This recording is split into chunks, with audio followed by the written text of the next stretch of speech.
Bueno, buenos días. Vamos a hacer la retroalimentación del examen primero. Entonces, en su examen tenían este sistema, que era una varilla, una carga Q, que estaba sobre el eje X y se ponía una carga a una distancia R del final de la varilla para ver cuál era la fuerza sobre la carga. Entonces hay muchas formas de hacer este ejercicio, pero teniendo en cuenta lo que vimos, pues la forma más sencilla era calcular el campo debido a la varilla en el punto P, donde está ubicada la carga, y luego, pues posteriormente, lo único que hay que hacer es hacer fuerza por campo y encontrar la fuerza. Entonces, inicialmente, pues ponemos un punto aquí, una cantidad de carga que vamos a evaluar, pequeño dq, que está a una distancia de x del origen, y miramos pues cómo se va contribuyendo ese pequeño dq al pequeño campo que se va a ir formando acá, para en últimas tener un campo como la integral de esa dq sobre r cuadrado en la dirección del vector unitario. Entonces, el vector unitario en este punto es muy sencillo, porque el vector unitario solamente está en y, que es como aparece acá, así que solo vamos a tener componente en x. La distancia hasta el punto P, entonces va a ser a, que es la longitud de la varilla, más r, menos esa x que estoy poniendo ahí. Entonces ese es mi r cuadrado. Y voy a integrar x, varía desde 0 hasta a. Entonces nos queda es escribir esta dq en función de dx. Como sé, pues esta es una varilla, por lo tanto tiene una densidad de carga lineal, y puedo decir que un pedacito, vamos a suponer que es homogénea, porque dice que está distribuida de manera uniforme. Por lo tanto, la relación entre el pedacito de carga y el pedacito de distancia va a ser la densidad lineal de carga, y va a ser igual a la carga total sobre el área total. Por lo tanto, el dq lo puedo escribir como lambda por dx, y lambda es q sobre a, entonces me queda que el dq es esto. Al reemplazarlo, pues saco q, saco a, y me queda esta integral. Esta integral es muy sencilla. Al integrar, pues es esto, y evalúo entre 0 y a. Entre 0 y a me queda 1 sobre r menos 1 sobre r más a.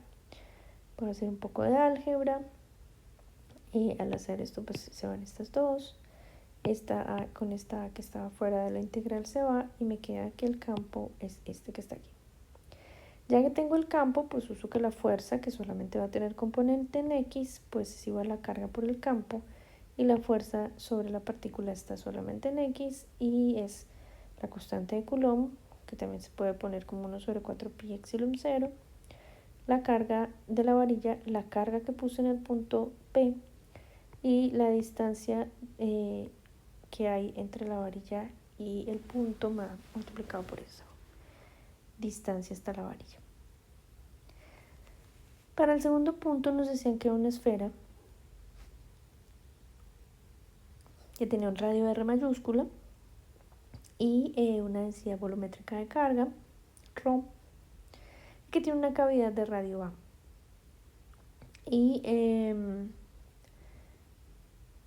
calcular el campo, ¿no? Esa cavidad se quita, o sea, se hizo un agujero con radio A en la esfera.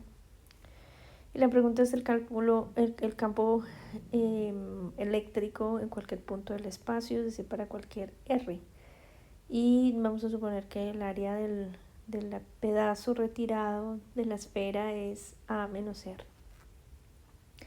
Y hay que hacer una gráfica del campo para todo R. Entonces, esto es muy parecido a lo que hicimos en clase, el de la esfera. Esta es una esfera que no es conductora, es decir, la carga está distribuida por toda la esfera. Entonces vamos a usar ley de Gauss. Voy a poner el agujero concéntrico, y voy a hacer 3 regiones, ¿no? Primero voy a hacer un radio de la superficie de Gauss que sea mayor al radio de la esfera completa. Entonces en este caso el campo aquí en este punto es paralelo al vector de área del pedacito que estoy analizando en cada punto. Por lo tanto, este producto punto pues nos da la multiplicación de las dos magnitudes, pero en todo momento sobre esta esfera que es concéntrica, la esfera real, la esfera de Gauss es concéntrica a la esfera real, en todo punto de esa esfera de Gauss, pues el campo es constante, por lo tanto lo puedo sacar de la integral y me queda la integral del área de la esfera. Y el área de la esfera pues es 4pi r cuadrado. Acuérdense que esta área es el área de la esfera de Fermi, ¿no? Y esa es una esfera que no tiene agujeros ni nada, entonces es 4pi por r cuadrado. Luego está el volumen encerrado, ¿no? La carga encerrada. Pero la carga encerrada, pues yo sé que la densidad de carga volumétrica es carga sobre volumen. Entonces la carga encerrada pues va a ser proporcional a la densidad de carga por el volumen encerrado por la esfera de Fermi. Aquí estoy encerrando toda la esfera, pero el volumen encerrado tiene un agujero. Entonces lo que hago es quitarle el volumen de la esfera interior y me queda el volumen encerrado de esta manera, ¿no? Haciendo un poco de álgebra, saco el 4, saco el pi, lo quito con el 4pi que tenía acá y me queda el campo fuera de la esfera que es igual a esto, ¿no? Es un campo radial. Luego, cuando estamos entre ese radio mayor de la esfera y el radio del agujero, pues hacemos lo mismo, ponemos esta superficie roja que está ahí y integramos tomando las mismas relaciones, estos dos van a ser paralelos, este campo es constante, entonces este lado nos queda igual. Pero lo que va a ser diferente es el volumen encerrado, ¿no? Porque el volumen encerrado ya no es toda la esfera con radio R mayúscula, sino va a ser hasta este punto, esperen por un poco. Entonces ya no va a ser toda la esfera, sino que va a ser el volumen encerrado únicamente hasta este punto, ¿no? Quiero este volumen encerrado, entonces igual que ahorita es como una esfera, pero ya que se limita por el radio de la superficie de Fermi menos la esfera interior. Entonces ese es el resultado en esa segunda región. Si se dan cuenta, pues es muy parecido, lo único que tiene distinto es que aquí pues es el R total de la esfera, aquí es R de Gauss, de la superficie de Gauss. Cuando evaluamos en R igual a R, o sea que la superficie de Gauss es exactamente igual al radio de la esfera, pues nos queda, podemos hacerlo con este campo que ya calculamos. En este caso, esta R pues es igual al radio de la esfera y nos queda este valor. Y luego nos queda el R menor que A, es decir, la superficie de Gauss que está dentro de la esferita, ¿no? Esas líneas punteadas verdes. Pero como sabemos, pues ahí no se está encerrando ninguna carga, o sea que ese campo ahí es igual a 0.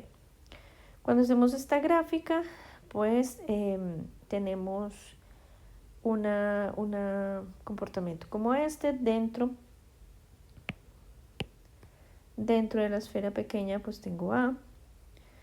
Dentro de la esfera pequeña el campo es 0 hasta el punto donde empieza la esfera pequeña.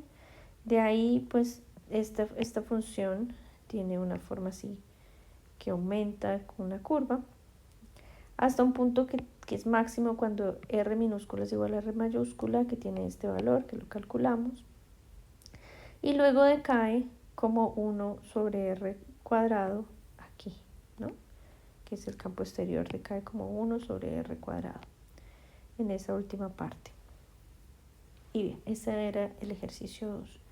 Para el ejercicio 3, pues nos pedían que calculáramos la divergencia de este vector. Obviamente está en coordenadas cilíndricas. Usamos el operador nabla en coordenadas cilíndricas, lo aplicamos.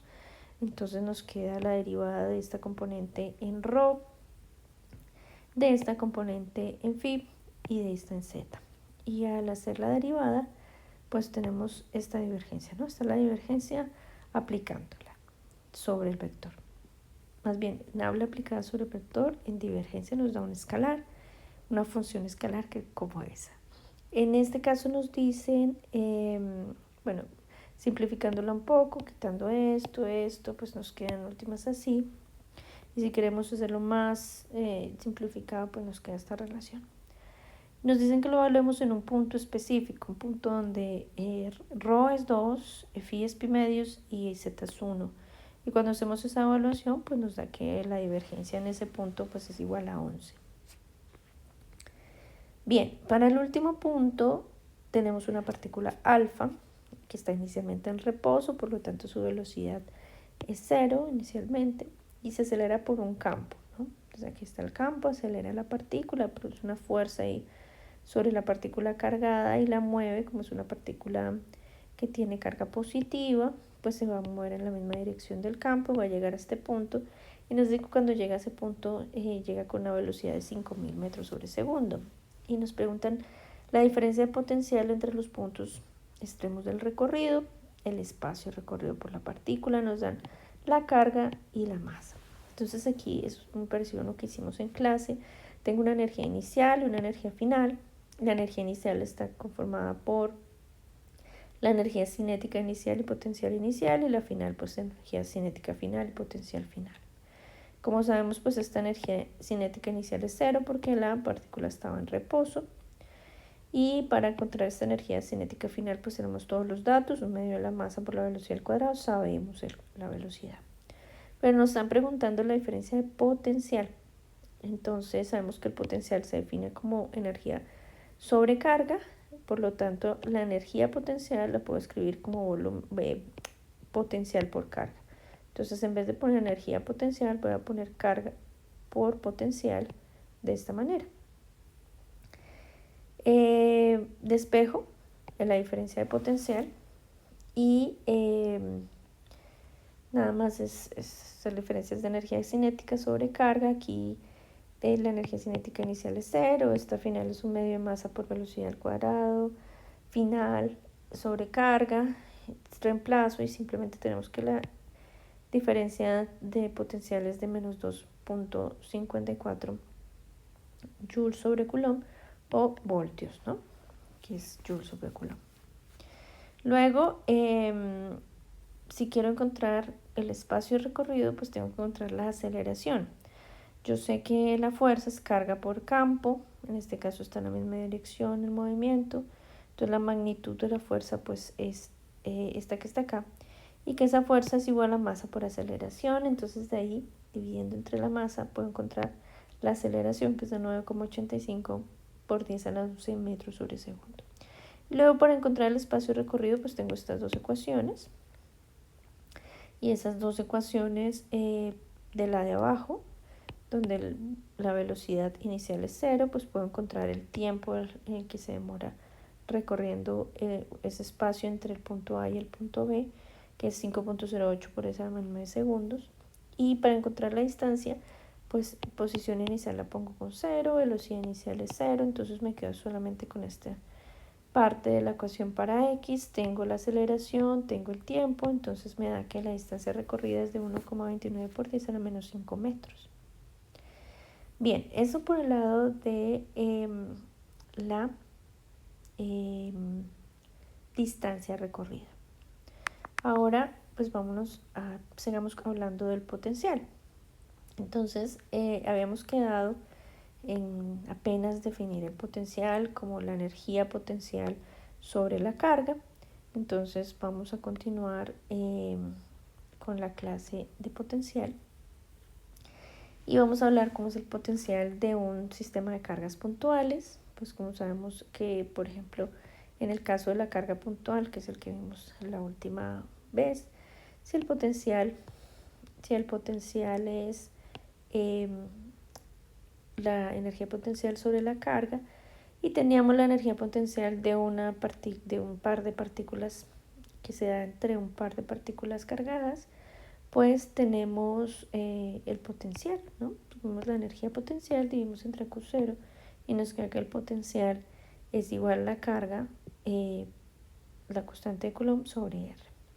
Ese sería el potencial eléctrico de una carga puntual. Ahora, si tenemos varias cargas puntuales, pues quiero calcular el potencial en un punto. Solamente necesito la distancia hasta esas cargas y la carga que hay en cada punto. Entonces puedo hacer la suma de esa relación entre carga y distancia para cada una de las cargas. Pero si esto se vuelve muchas carguitas pequeñas, pues es como si hubiera un continuo y ya la suma se convierte en una integral y puedo calcular el potencial eléctrico en una distribución de cargas si sé cómo están distribuyéndose, ¿no? Bien, ahora, otra forma de hacerlo es hacerlo por el lado del trabajo, ¿no? Viendo, no tiene sentido un poco calcular el potencial en un punto, sino calcular la diferencia de potencial. Entonces, en este caso, la diferencia de potencial vamos a calcularla con base en el trabajo, ¿no? El trabajo para ir de un punto A a un punto B lo definimos como la integral desde el punto A al punto B de la relación entre la fuerza y el desplazamiento. La fuerza, en este caso, para el caso eléctrico, pues lo podemos escribir así, carga por campo. Entonces nos queda que si paso esta carguita a dividir, nos queda el trabajo sobre la carga, que al fin y al cabo es el potencial para ir del punto A al punto B, que lo vamos a definir como la diferencia de potencial. Esa diferencia potencial, entonces, ¿qué es? La diferencia potencial es la relación entre el trabajo que necesito para llevar una carga del punto A hasta el punto B sobre la unidad de carga. Entonces, es la diferencia potencial, por ejemplo, en un circuito, va a ser proporcional al trabajo que se realiza para mover la carga. Por eso es tan importante calcularlo y siempre nos preguntan la diferencia potencial. Y lo que nos está diciendo esta relación es que esa diferencia potencial es proporcional al campo eléctrico, ¿no? En ese camino, esa es una integral de camino y al ser una integral de camino, pues hay que hacer el producto punto entre el campo y el camino, cada uno de los componentes del camino. Aquí tengo algún campo, hacemos con un color, tengo algún campo en alguna dirección, pero el camino va para allá, entonces pues es el producto punto lo que me va a dar el efecto neto del campo sobre el camino. Entonces, el producto punto se define como E, coseno del ángulo por dl. Obviamente que si tenemos caminos que son paralelos al campo, pues ese coseno es 0. Y si no, los perpendiculares pues no están contribuyendo. Pero esto nos define otras unidades para el campo eléctrico. Ya tenemos que el campo eléctrico es Newton sobre Coulomb y eso está bien. Pero si nos damos cuenta, aquí nos está diciendo que el potencial es proporcional al campo por una distancia. Entonces el campo lo puedo definir también en voltios sobre metro, en las dos variables, o sea, en las dos unidades, ¿no? Voltios sobre metro o newton sobre coulomb. Lo que pasa es que cuando estemos haciendo ejercicios de potencial, pues seguramente el campo en voltios sobre metro va a ser más conveniente, pero es totalmente análogo al campo que teníamos en newton sobre coulomb. Bien, entonces vamos a hacer algunos ejemplos de esto. Entonces nos dicen que hay un acelerador lineal, está acelerando un protón y se desplaza el protón en la línea desde el punto A hasta el punto B. Entonces tengo un protón aquí y lo aceleramos y llegamos desde el punto A hasta el punto B. Aquí de A a B hay una distancia D y nos dice que hay un campo eléctrico que es el que está acelerando esto. Y ese campo eléctrico tiene una magnitud de 1.5 por 10 a la 7 voltios sobre metro o 1.5 por 10 a la 7 newton sobre coulomb en la dirección de A a B.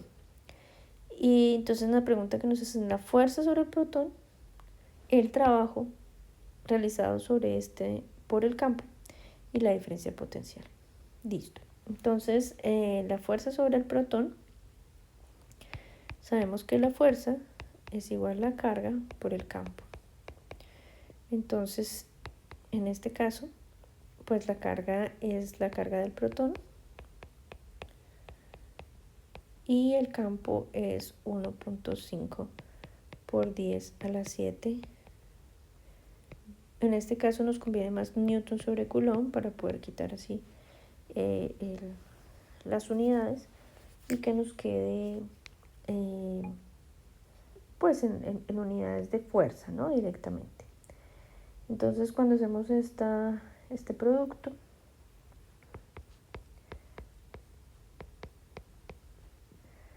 nos da así.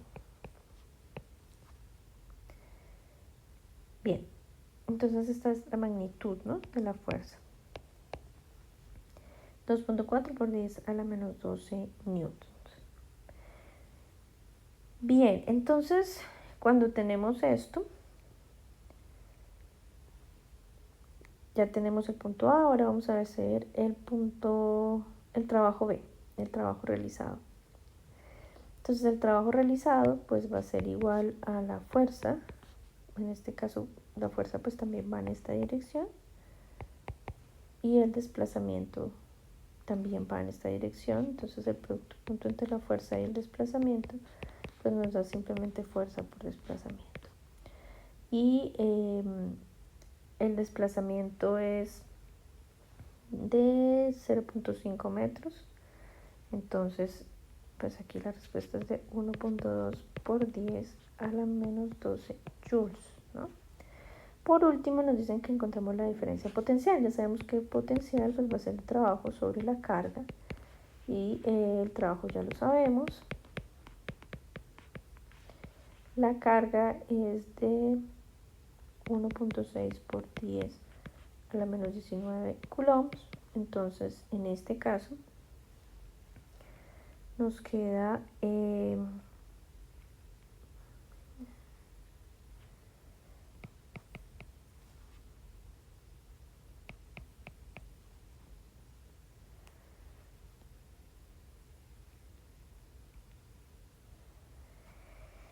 a las 6, verifiquen si tenemos bien esto, voltios, ¿no? Bien, entonces este es el primer ejemplo. El siguiente ejemplo ya es, tenemos dos cargas, entonces nos piden una carga es de 12 nanocoulombs y la otra es de menos 12 nanocoulombs. Aquí tenemos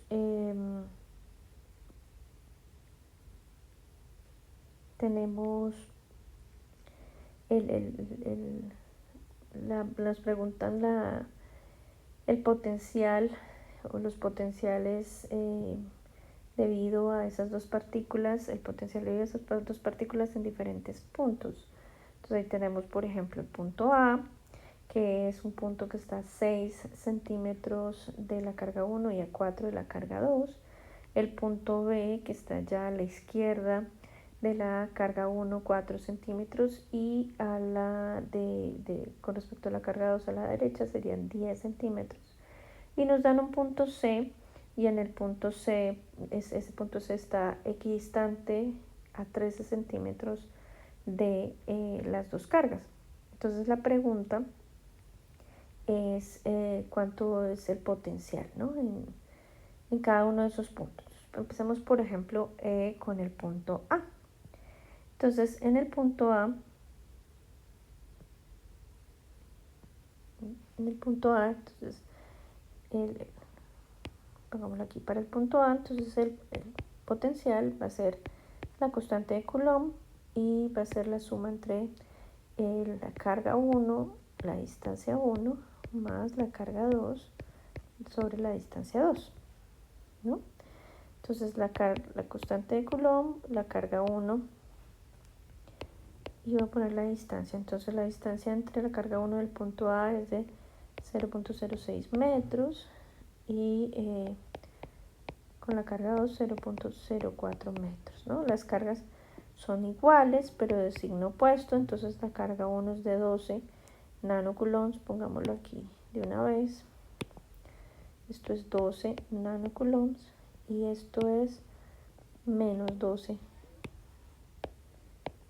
nanocoulombs. Entonces al final nos da carga por 12 nanocoulombs, 1 sobre 0,06 metros menos 1 sobre 0.04 metros.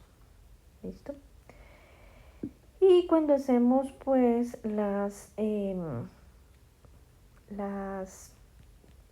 cuentas de esto, nos da, en este primer caso, nos da menos 900 voltios. ¿Listo? Ustedes pueden verificarla. Bien, esto es para el punto A, ¿no? Que está esta distancia y esta distancia. Ahora hagamos lo mismo, pero para el punto B, ¿no? Entonces en el punto B y en el punto B pues tenemos lo mismo, K, Q1 sobre R1 más Q2 sobre R2, pero en este caso esto es 12 nanocoulombs y R1 está a 0.04 metros y la otra es menos 12 nanocoulombs que está a 0.1 metros. Si se dan cuenta aquí, pues como esto es una cantidad escalar, pues no importa si está a la izquierda o a la derecha, sino que sea la distancia neta. Y cuando hacemos esos cálculos para el punto B, nos da que es 1930 voltios. Bien, para el último, que es C, pues tenemos lo mismo, ¿no? Aquí esta expresión es la misma, pero los valores pues aquí son de 0.13 metros y aquí 0.13 metros. Y por esta razón, pues estos dos componentes son iguales, pues el potencial en el punto C, potencial en el punto C pues es igual a 0. ¿Listo? Es decir que si yo me muevo aquí en una línea, si yo me muevo aquí en una línea que pasa por el medio exacto entre los dos y tengo la misma distancia, no importa en qué posición esté, si tengo esta misma distancia al punto donde estoy analizando el potencial, pues la diferencia potencial va a ser igual a 0. Entonces esta línea que pasa por aquí va a tener todo el mismo potencial, ¿no? Que es 0. Para ese tipo de líneas las llamamos líneas equipotenciales. Bien, ahora nos dicen que calculemos la energía potencial asociada a cada uno de los puntos que hemos visto antes. Entonces, pues es muy sencillo, porque acuérdense que la energía potencial es la carga por el potencial en cada punto. Entonces, para el caso de A, pues la carga, nos dicen que aquí pusieron una carguita, y esa carguita es de 4 nanocoulombs, que la pusieron en cada uno de los puntos, ¿no? Entonces, ¿qué pasa cuando la pongo en el punto A? Pues me quedan 4 nanocoulombs por el potencial en A, que dijimos que era menos 900 voltios. Entonces, en este caso, si dijimos que era menos 900, sí, creo que sí. En este caso, pues nos da acuérdense que nano es por 10 a la menos 9. Entonces nos da una energía potencial de menos 3,6 por 10 a la menos 6 joules sobre joules, ¿no? Joules porque es energía, ¿no? Aquí era, acuérdense que voltios es joules sobre coulomb, coulomb con coulomb se va y nos queda en joules. La energía potencial en B, pues 4 nanocoulombs, pero con la energía potencial que nos dio en B, y eso nos da 7.7 por 10 a la menos 6 joules. Y pues en C, pues si nos da 0 la carga, pues nos da 0 potencial, pues nos da 0 la energía potencial. Bien, ahora vamos a usar, nos preguntan aquí, calcula el potencial a una distancia R de una carga puntual Q por medio de la integración del campo eléctrico, y pues lo vamos a hacer de esa manera. Entonces vamos a usar esta definición, ¿no? Y nos dice que vamos a traer hasta una distancia R, vamos a calcular el potencial a esa distancia R, ¿no? Entonces tenemos esta integral. En este punto pues decimos el potencial en el punto A, que es este de acá, y el punto B es el infinito, ¿sí? Entonces el potencial en el punto B, que es infinito.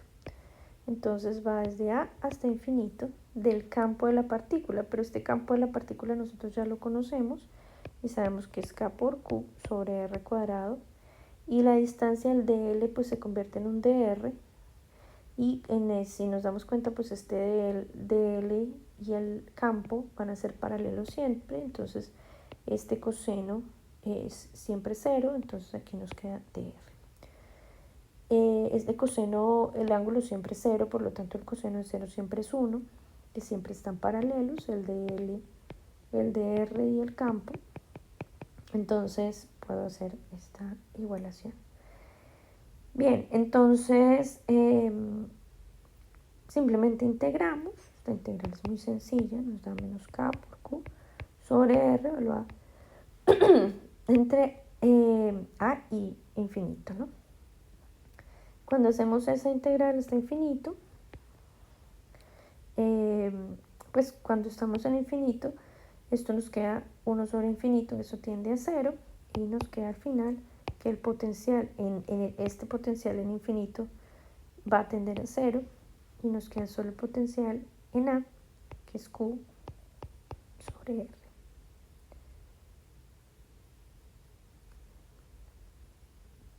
Bueno, el punto A exactamente. Entonces hagamos aquí una pausa. Entonces esto es un recurso que se usa mucho en estos ejercicios. Entonces, como tenemos que calcular una diferencia de potencial, pues usualmente lo que se usa es un punto de referencia. Entonces ese punto de referencia en el caso de partículas con carga puntual, pues va a ser un punto en el infinito. Es como necesito, al final la diferencia de energía potencial, si ustedes se acuerdan, pues es igual a el trabajo para traer la partícula de A hasta B sobre la carga. Entonces, la pregunta es cuánto trabajo voy a hacer para traer una partícula desde el infinito hasta este punto que tengo aquí, ¿no? Entonces, en infinito decimos que como el potencial de una carga puntual es K por Q sobre R, pues este tipo de potenciales en el infinito tiende a 0. Entonces tenemos un punto de referencia de un potencial en el infinito que tiende a 0, que sería este. Entonces eso nos ayuda a saber el potencial de la partícula en un punto en específico.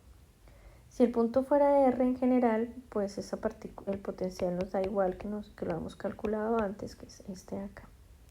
Entonces en los ejercicios va a ser frecuente decir, si traemos una partícula desde el infinito, y esto es lo que nos está diciendo es que estamos usando algún punto en el infinito, con lo que necesitamos saber cuál es, donde el potencial pues se hace 0. No siempre el infinito es el punto de referencia. En este caso de partículas puntuales lo es porque el potencial es de esta forma. Pero en otros casos vamos a ver que la referencia se toma en otro punto, un punto que podamos conocer el potencial.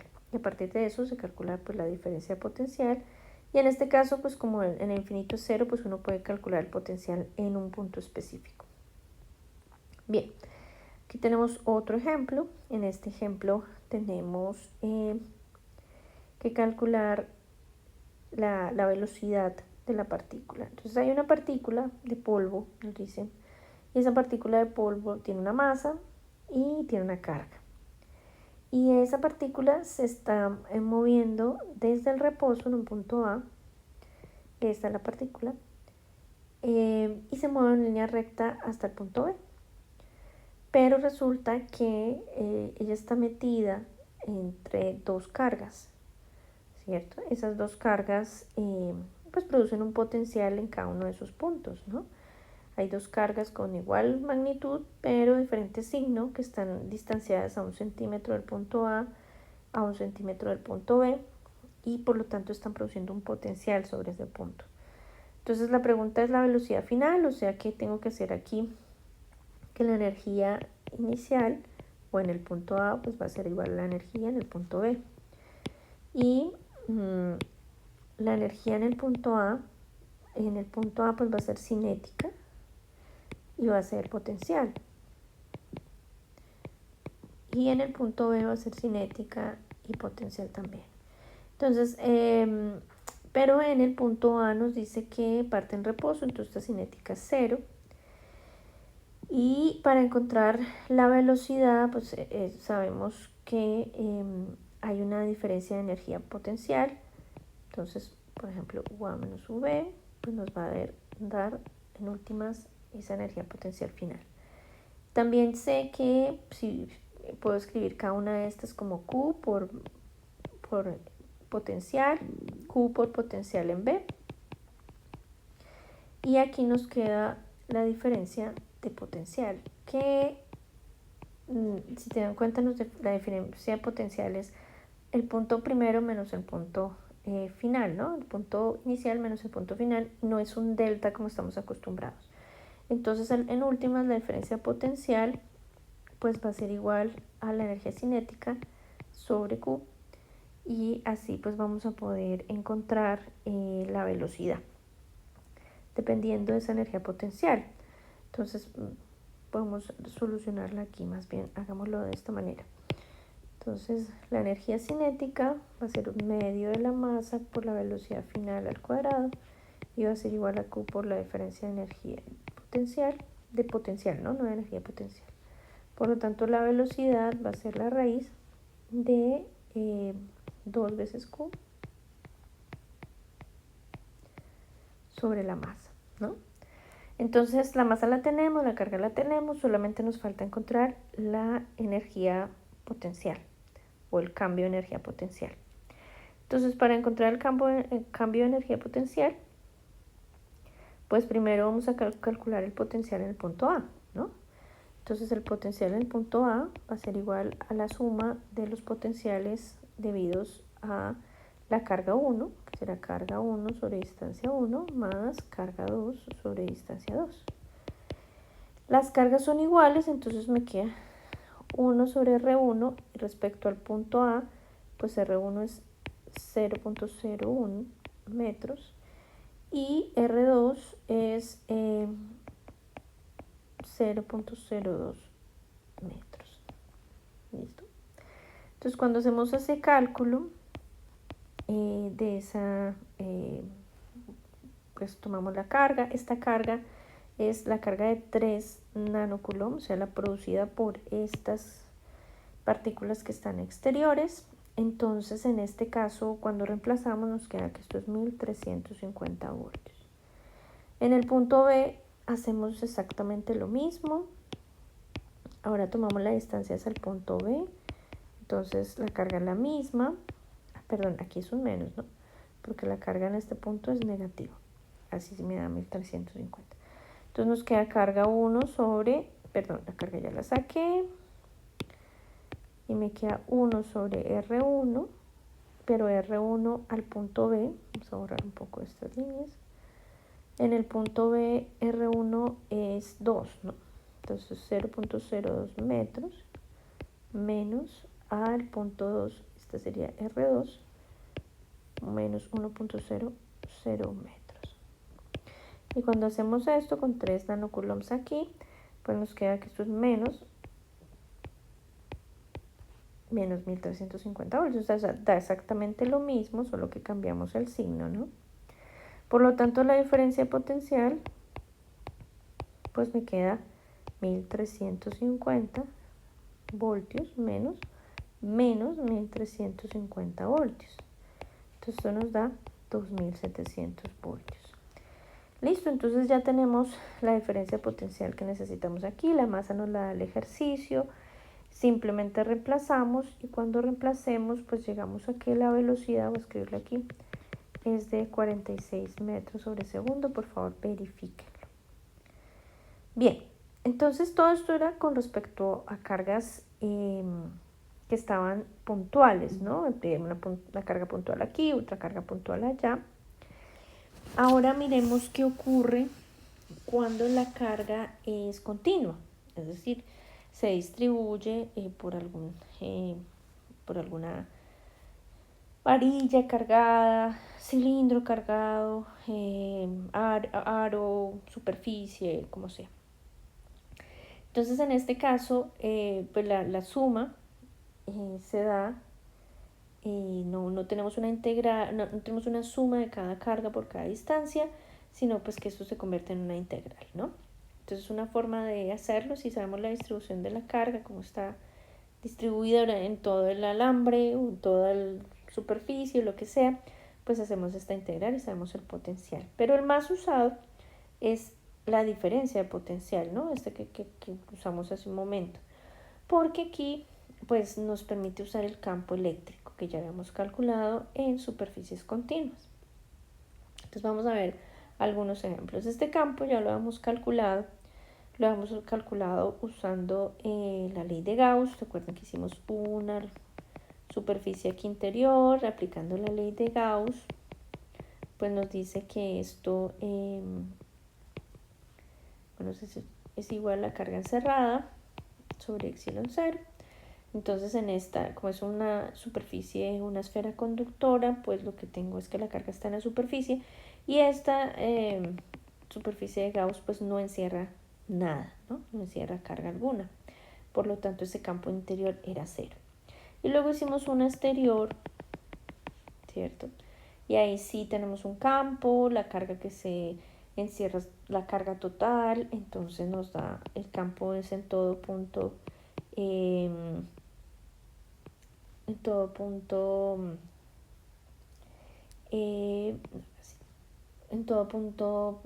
tiene el mismo valor y es paralela a la superficie, entonces puedo hacer esto que está aquí y esto es igual a la carga encerrada, que sería la carga total sobre epsilon 0, entonces nos queda un campo de esta manera, ¿sí? Eso ya lo habíamos hecho para Gauss, estoy tomando que la carga sea Q. Y justo en el punto donde el radio es igual a R, pues nos da que el campo es Q sobre 4pi epsilon 0 R, ¿no? Que es el punto máximo aquí de campo que encontramos. Bien, entonces usando ese campo que ya encontramos, pues va a ser muy fácil encontrar el potencial, ¿no? Porque pues integramos. Supongamos que venimos desde el infinito hasta el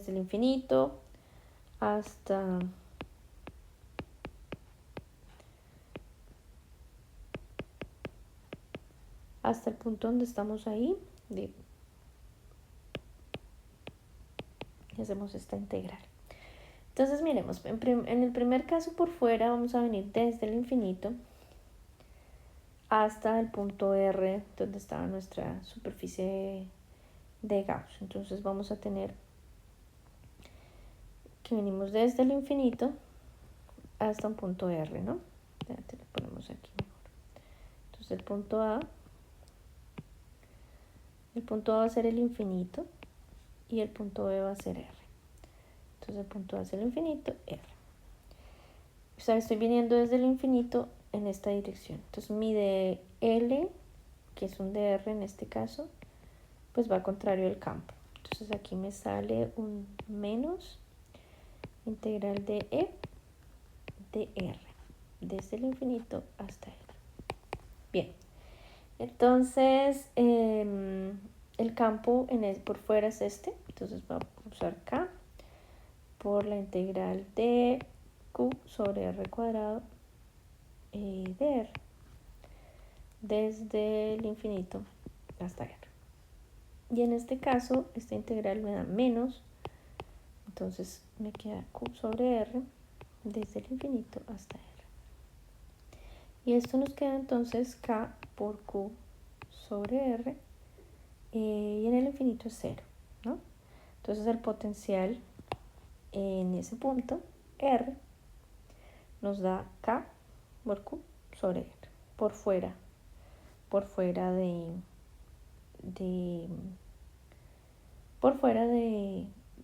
la varilla, ¿no? Por fuera de la varilla no, de la esfera. Bien.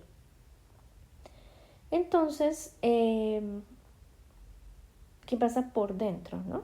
Entonces voy a tomar un punto aquí en el borde de la esfera y nos vamos a ir metiendo dentro de la esfera. Entonces, a medida que me meto dentro de la esfera, el campo en el interior es 0, entonces Vamos a borrar este de acá.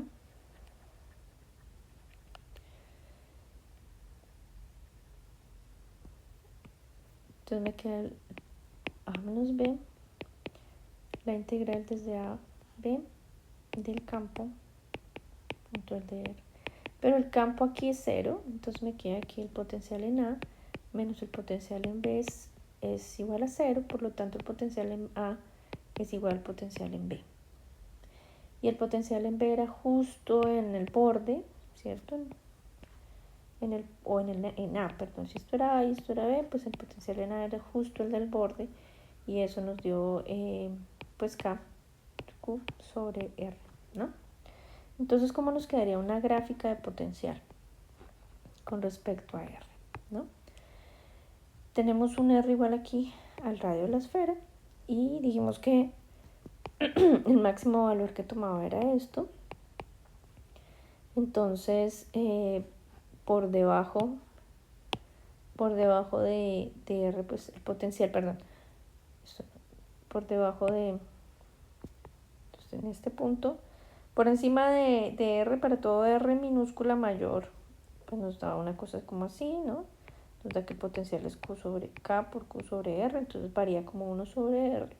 Pero dentro de la esferita nos da que el potencial se mantiene constante, ¿no? Eso es lo que nos está diciendo aquí. Entonces, esta es la gráfica del campo, esta es la gráfica del potencial para todo R. Es muy importante saberlo. Ahora tengo tengo dos placas paralelas. Esas dos placas paralelas pues producen, ya sabemos, un campo constante. Nos dicen que encuentra el potencial a cualquier altura y entre las dos placas paralelas con cargas opuestas.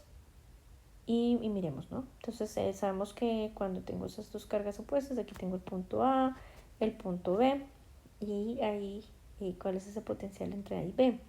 El campo, pues sabemos que en este caso es un campo constante, está en la misma dirección del de L, entonces el producto punto me queda la multiplicación de las magnitudes, el campo es el mismo, lo saco de la integral, entonces en últimas me queda la distancia, ¿no? Para cualquier distancia que se mueva, pues voy a tener la diferencia de potencial. La distancia máxima que se puede mover esto pues es D, ¿no? Que es la distancia que hay entre las placas, pero si hubiera cualquier otra altura como Y, pues la diferencia potencial va a depender de esa altura. Pero esto es muy importante porque la diferencia de potencial, esto no se nos puede olvidar, va a ser igual al campo por la distancia entre las placas. Esa es la diferencia potencial máxima que va a haber. Eso lo vamos a volver a usar más adelante. Bien, ahora tenemos una línea infinita de carga. Entonces tengo una línea infinita de carga y me dicen calculen el potencial, ¿no? A una distancia R de esa línea infinita. En este caso, pues vamos a usar Gauss para encontrar el campo. Eso ya lo hicimos. Hicimos un cilindro alrededor de la línea infinita. El cilindro es finito, de longitud L. Pero pues igual cuando hacemos todos los cálculos, acuérdense que el campo y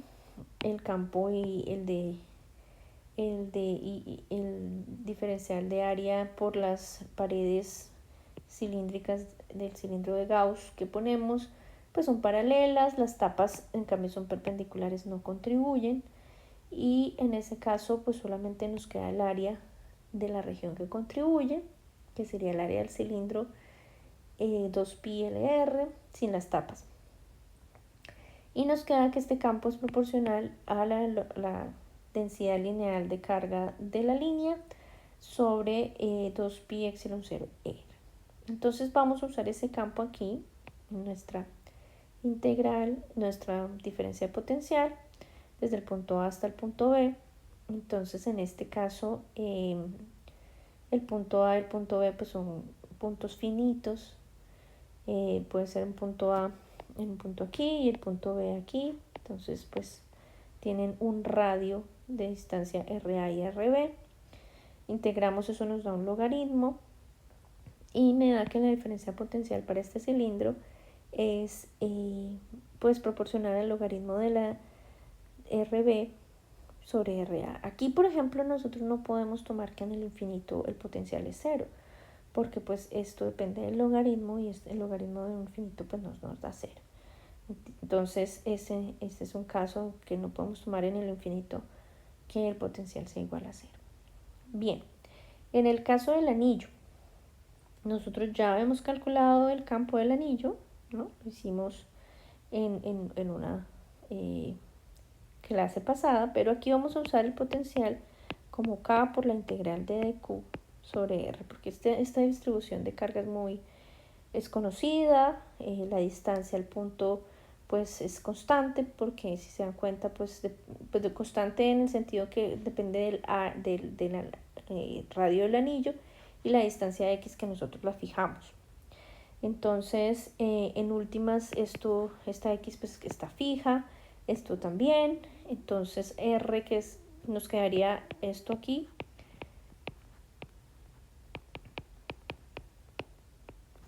pero todo esto está fijo, entonces sale la integral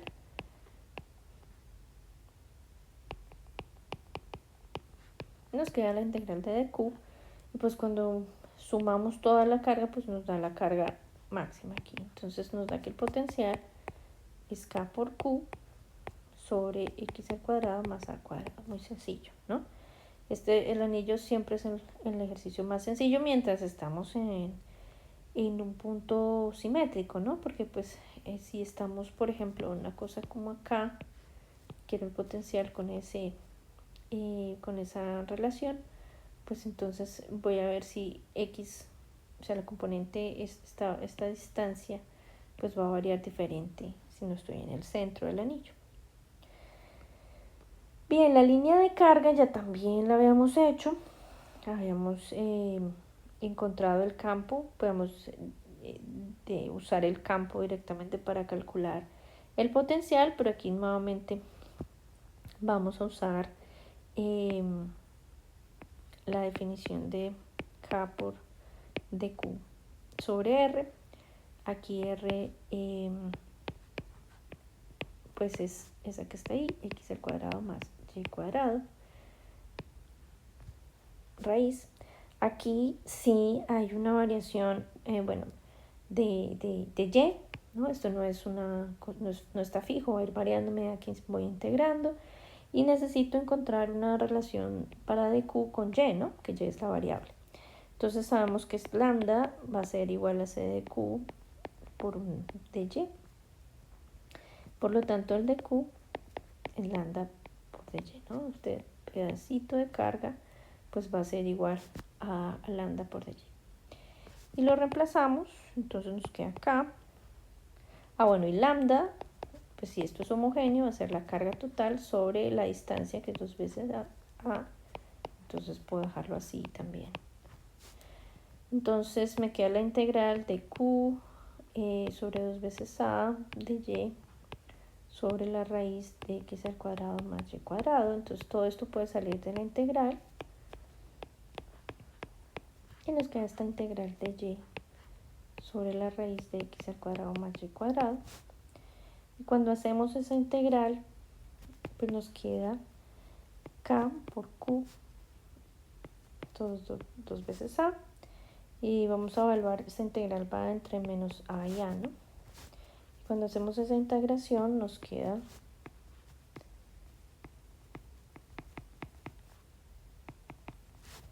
este logaritmo.